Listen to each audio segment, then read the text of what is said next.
So today we're gonna be covering 6 important strategies for improving your level of self-discipline. Now before we get to the nitty-gritty, I do want to take a brief moment to define what exactly self-discipline is. Because when I asked guys to tell me about your problems with discipline on Twitter the other day, I got a lot of answers ranging from motivation, distractions, to self-knowledge, all kinds of things in better. And while all these are legit problems, I don't think that all of them fit neatly in the category of self-discipline. Well, they do fit in the broader category of habit change. That is a big goal for most of us. We want to change our habits to be a lot more aligned with our goals and our long-term desires. And when it comes to the general mission to change behaviors, I see 4 main areas we need to focus on.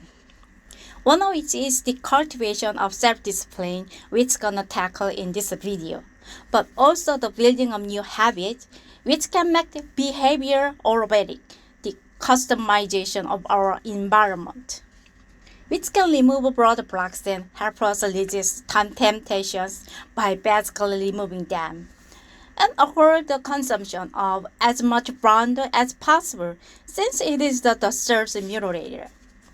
But as you have guessed, this video is only that first area, self-discipline, and where we're gonna start is by asking and answering 2 questions.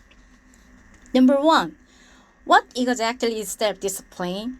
And number 2, how does it differ from motivation?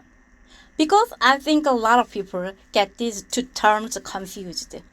To start, I want to show the writer, Samuel Thomas Davis, because it actually answers both those questions in a pretty tight way.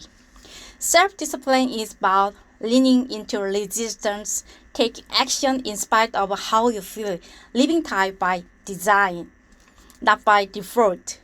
But most importantly, it's acting in accordance with your thought, not your feelings. Put another way, motivation is your overall level of desire to do something, whereas discipline is your ability to do it, regardless how you feel. And for any of you who ever woken up thinking, I don't feel like it is all of you, myself included, you can see now how important self-discipline is.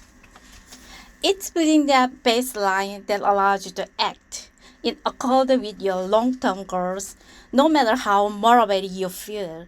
So, with that being said, let's cover 6 important strategies for building your self-discipline. And we're gonna start with one that doesn't seem very tangible or actionable at first, but stick with me here, because this is a mindset shift that I found more helpful than any other self-improvement technique of trying to reset memory.